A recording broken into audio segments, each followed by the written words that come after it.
में काफी कुछ सीख सके हैं थोड़ा बहुत, कि हमने क्या सीखा था, मैटर क्या होता है, मैटर क्या होता है, कोई भी ऐसी चीज जो क्या होती है मास और स्पेस को क्या करती है, ऑक्यूपाई करती है, उसे मैटर बोला जाता है।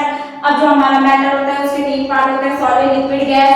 अब वो जो सॉलिड, लिक्विड, गैस होता है उसके अंदर क्या होता है, पार्टिकल होते हैं। हमने पार्टिकल के बारे में पढ़ा था, पार्टिकल क्या होते हैं, एटम और मॉलिक्यूल होते हैं। अब ये जो हमारे एटम और मॉलिक्यूल होते हैं ये प्योर सब्सटेंस होते हैं। इसके बाद हमने एटम के बारे में पढ़ा था, एटम क्या होता है, सबसे छोटे वाली यूनिट होती है जिसको हम क्या कर सकते हैं, डिवाइड नहीं कर सकते किसी भी केमिकल रिएक्शन के द्वारा। इसके बाद हमने पढ़ा था कि जो एटम होता है उसके न्यूक्लियस में हमारे प्रोटॉन न्यूट्रॉन रहते हैं। प्रोटॉन पॉजिटिव चार्ज होता है, न्यूट्रॉन क्या होता है, न्यूट्रल होता है। इलेक्ट्रॉन क्या होता है, कुछ शेल होते हैं जिसमें गोल गोल घूमते रहते हैं। स्पेसिफिक सेल होती है, K shell, L shell, M shell, N shell. और ये न्यूल्स बोर ने बताया था। आज हम न्यूल्स बोर का जो फॉर्मूला है 2n², उससे हर शेल में कितने इलेक्ट्रॉन घूमते हैं उसके बारे में पढ़ेंगे। हमारी पहली शेल क्या होती है, K shell, L shell, M shell, अगर एक और शेल बना लो तो N शेल। और N का मतलब क्या होता है, नंबर ऑफ शेल। अगर हमें K शेल के बारे में, इलेक्ट्रॉन के बारे में बताना है कि हमारे जो K शेल है उसमें कितने इलेक्ट्रॉन है, तो K शेल के लिए N का नंबर कितना है, 1। फॉर्मूला है n², ठीक है। 2 × 1 का स्क्वायर, तो कितने इलेक्ट्रॉन आए, 2। यानी कि जो न्यूक्लियस के फर्स्ट वाली शेल होती है उसमें 2 इलेक्ट्रॉन रहते हैं। अब इसके बाद हमारी कौन सी वाली शेल आई, L शेल। L शेल में कितने इलेक्ट्रॉन होते हैं, मतलब कि कौन सा नंबर है उसका एनर्जी का, सेकंड।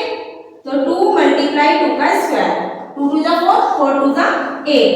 तो जो मेरे L शेल में इलेक्ट्रॉन आए वो कितने आए, 8 इलेक्ट्रॉन। यानी कि इस न्यूक्लियस के सेकंड वाली शेल में कितने इलेक्ट्रॉन है हमारे, 8 इलेक्ट्रॉन है, 8। इसके बाद हमारी अगली शेल कौन सी है, KLM। इसमें एनर्जी लेवल कितना है, 12। तो 2 × 3 का स्क्वायर, 3 × 3 = 9, 9 × 2 = 18। तो इसमें 18 इलेक्ट्रॉन आए। इसी तरीके से N शेल, जिसका एनर्जी लेवल क्या है हमारा, 4 एनर्जी लेवल है। अगर इसका फॉर्मूला हो तो 2, 4 का स्क्वायर, 4 4 = 16, 6 × 2 = 32। तो उसमें कितने रहेंगे, 32 इलेक्ट्रॉन रहेंगे। ये इलेक्ट्रॉन, इतने इलेक्ट्रॉन ये वाली जो शेल है इसमें क्या रहते हैं, गोल गोल घूमते रहते हैं। अब इसके बाद अब हमें पढ़ना है एटॉमिक नंबर, न्यूट्रॉन नंबर और मास नंबर। जो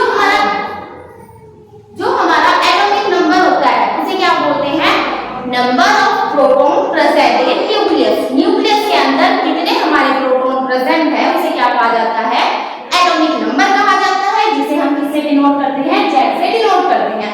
और जो Z है वो किसके इक्वल हो गया, हमारे P के इक्वल हो गया, क्योंकि number of proton atomic number के इक्वल होते हैं। इसके बाद हमारा क्या है, न्यूट्रॉन नंबर। न्यूट्रॉन नंबर का मतलब क्या होता है, number of neutron present in atom. किसी भी एटम के अंदर कितने न्यूट्रॉन प्रेजेंट है उसे क्या बोला जाता है, न्यूट्रॉन नंबर। अब आया हमारा मास नंबर।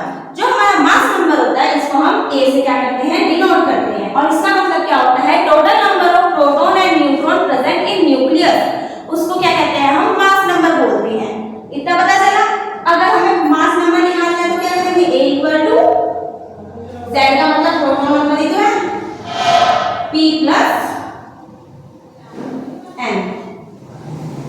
इतना आपको पता चला होगा। इसके बाद हम अपनी नेक्स्ट क्लास में इसके बहुत सारे क्वेश्चन करेंगे और आगे का